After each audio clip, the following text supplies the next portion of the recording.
ඊළඟට මේ carrot capsule එකක් තියෙනවනේ. මේ අලුත් එකක්. කැරට් අපි කන්නේ සුදු වෙන්න කියලා කියනවා, පැහැපත් වෙන්න කියලා කියනවා නේද? ඔව් තිස්සංක මෙහෙමයි. දැන් අපි දන්නවා අපේ ශරීරයේ ශෛල ප්‍රමාණය දෛනිකව වෙනස් වෙනවා, විනාශ වෙනවා. ඒකට මේ ශෛල විනාශ වෙනවත් එක්කම අපේ විවිධ අහිතකරතා අපේ හැම මත ඇති වෙනවා. ෆ්‍රී රැඩිකල්ස් වගේ තත්ත්වයන් ඇති වෙන්නේ ඒ අවස්ථාවල. දැන් එතකොට අපි කොයිතරම් බාහිරෙන් ගුණාත්මක නිෂ්පාදනයක් ආලේප කරත් වැඩක් නැහැ. අර දේවල් ශරීරය තුල වර්ධනය වෙන නිසා ඒ ආලේපනවල ප්‍රතිඵලයක් අපිට ලබා ගන්න බැහැ. ඉතින් අපි ෆ්‍රී රැඩිකල්ස් ආයුර්වේදයේ හැටියට මුක්ත කණ්ඩ කියලා හඳුන්වනවා. ඉතින් මේ දේවල් ක්‍රමානුකූලව ශරීරයෙන් ඉවත් කර ගන්න ඕනේ. එහෙම ඉවත් වෙන්න නම් අපිට අනිවාර්යයෙන්ම ප්‍රබල ප්‍රතිඔක්සිකාරකයක් සපයන්න වෙනවා ශරීර අභ්‍යන්තරයෙන්. ඒකට කැරට් කියලා කියන්නේ අපි දන්නවා අපි කැරට් කැප්සූල් එක ගත්තොත් මේක බීටා කැරොටින්.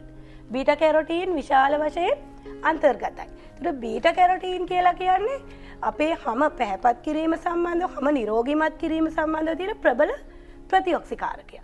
මේ ප්‍රතිඔක්සිකාරකය ශරීරගත වීම තුළ අපි විටමින් A තමයි බීටා කැරොටින් අපි ගන්න ආහාරවල තියෙන බීටා කැරොටින් ශරීරයට අවශෝෂණය වෙන්නේ විටමින් A හැටියට.